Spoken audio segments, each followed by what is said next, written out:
नुकसान। कभी कभी ऐसा होता है ना कि अपने अंदर ही इतना शोर होता है, इतनी सारी आवाजें, इतनी सारी इच्छाएं, और फिर उतने ही कभी कभी ऐसा होता है ना कि अपने अंदर ही इतना शोर होता है, इतनी सारी आवाजें, इतनी सारी इच्छाएं, और फिर उतने ही तर्क भी। और इस सारी भाग दौड़ में ये समझना बड़ा मुश्किल हो जाता है कि भाई सुने तो किसकी सुने और कौन सा रास्ता चुने। तो आज चलिए इसी अंदर की दुनिया में थोड़ा उतरते हैं ताकि थोड़ी सी क्लैरिटी मिल सके।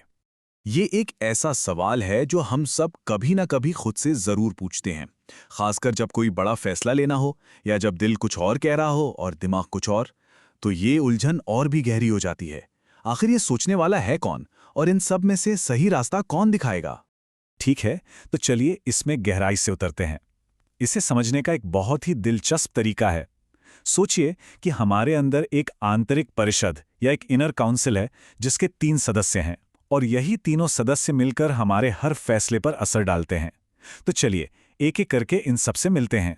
तो इस काउंसिल का जो पहला मेंबर है वो है हमारा मन, और ये सबसे ज्यादा बोलने वाला और सबसे चंचल मेंबर है। ये समझ लीजिए कि विचारों, भावनाओं, इच्छाओं का एक झरना है जो लगातार बहता रहता है। ये वो आवाज है जो बार बार कहती है, अरे मुझे ये चाहिए, या उफ ये मुझे बिल्कुल पसंद नहीं। मन की एक ही धुन होती है, बस अभी इसी पल में मजा चाहिए, संतुष्टि चाहिए, आगे क्या होगा उसके परिणामों की इसे कोई खास परवाह नहीं होती। अच्छा, अब आते हैं दूसरे सदस्य पर, और वो है बुद्धि। ये काउंसिल की शांत, तर्क करने वाली और समझदार सदस्य है।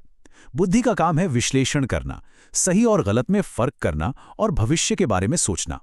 मन जो भी इच्छाएं सामने रखता है, बुद्धि उसे अपने ज्ञान और अनुभव की कसौटी पर तौलती है और सवाल पूछती है, क्या ये करना समझदारी होगी? और अब तीसरा, सबसे शांत और गहरा सदस्य, आत्मा। देखिए, आत्मा कोई आवाज नहीं है, वो इस बहस में कोई हिस्सा नहीं लेती।